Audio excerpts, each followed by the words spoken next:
2019 ആയപ്പോൾ അപ്പോൾ തന്നെ എനിക്ക് എൻ്റെ പേരിലൊരു 3-4 കേസുകൾ വന്ന്.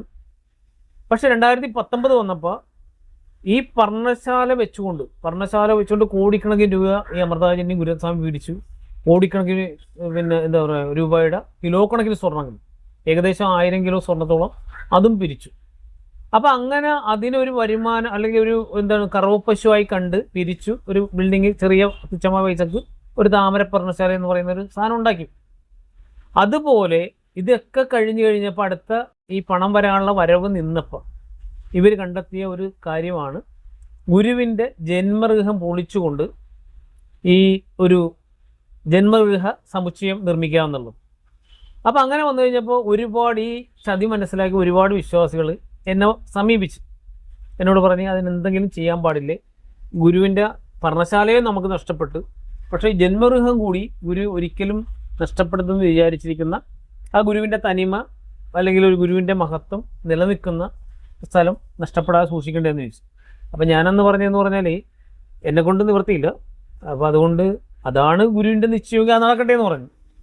പക്ഷേ ഈ ഉഷാമേനെ പോലെയുള്ള ആൾക്കാർ, ഉഷാമേനെ പോലെയുള്ള ആൾക്കാരും ബന്ധപ്പെട്ട കുറച്ച് ആൾക്കാർ, എല്ലാവരെയും പേര് കുഞ്ഞിക്കണ്ണ സാറുണ്ട്, ഗോപാലൻ സാറുണ്ട്, നമ്മുടെ അയത്തിൻ്റെ അമ്മയുണ്ട്, അങ്ങനെ ഒട്ടനവധി ജയരൻ സാർ എന്ന് പറയുന്ന സാറുണ്ട്, അങ്ങനെ പിന്നെ ഈ കുഞ്ഞിക്കണ്ണ സാറിൻ്റെ അനിയൻ ബാലൻ പൂവള്ളിയുണ്ട്, അങ്ങനെ ഒരുപാട് ആൾക്കാർ.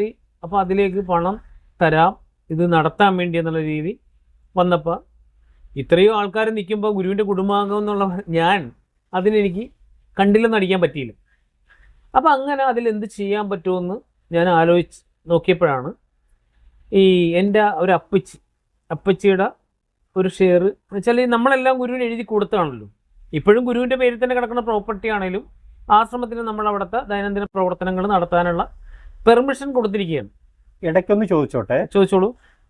ആശ്രമത്തിന് എഴുതി കൊടുത്തെന്ന് പറയുമ്പോൾ സാധാരണ ആശ്രമത്തിന് എന്ന് പറയുമ്പോൾ ഗുരു പറഞ്ഞിട്ടുള്ളത് ജനറൽ സെക്രട്ടറിയുടെ പേരിലാണല്ലോ സാധാരണ എല്ലാം എഴുതി കൊടുക്കാറ്. അപ്പോ അല്ല, ഗുരു പ്രത്യേകിച്ച് പറഞ്ഞിരുന്നോ? അല്ല, അതിലേക്കാണ് ഞാൻ വരുന്നത്. അത് ഞാൻ പറയാം. എന്ന് വെച്ചാൽ അങ്ങനെ വന്നപ്പോൾ എന്ന് പറഞ്ഞാൽ എൻ്റെ ചെറുപ്പത്തിൽ എൻ്റെ ഒരു അനുഭവം ഉണ്ടായിട്ടുണ്ട്. എൻ്റെ ഒരു അനുഭവം എന്ന് പറഞ്ഞാൽ ഈ വിഷയമായിട്ട് ബന്ധപ്പെട്ടാണ്. പക്ഷെ ഗുരു നമ്മൾ അപ്പൂപ്പൻ്റെ 41-ന് എന്നുവെച്ചാൽ അപ്പൂപ്പൻ മരിച്ചതിൻ്റെ 41 നമ്മുടെ ഒരു ചടങ്ങുണ്ടല്ലോ, 41-ന്റെ ഒരു ഗുരുപൂജ പ്രാർത്ഥന കാര്യങ്ങളൊക്കെ ഉണ്ടല്ലോ. അപ്പം അങ്ങനെ വന്നപ്പോൾ എൻ്റെ അച്ഛനും പിന്നെ അച്ഛൻ്റെ അനിയന്മാരും ചേട്ടന്മാരും പിന്നെ കുടുംബാംഗങ്ങളെല്ലാമാണ് വന്നത്. ഗുരുവിൻ്റെ അമ്മയുടെ അനിയത്തിമാരുടെ മക്കളും എല്ലാവരും കൂടി വരാനാണ് പറഞ്ഞത്. വിശ്വാസത്തിലുള്ളതും ഇല്ലാത്തതുമായ എല്ലാവരും കൂടി വന്നപ്പോഴെന്ന് പറഞ്ഞാൽ അവിടെ വെച്ച് ഗുരു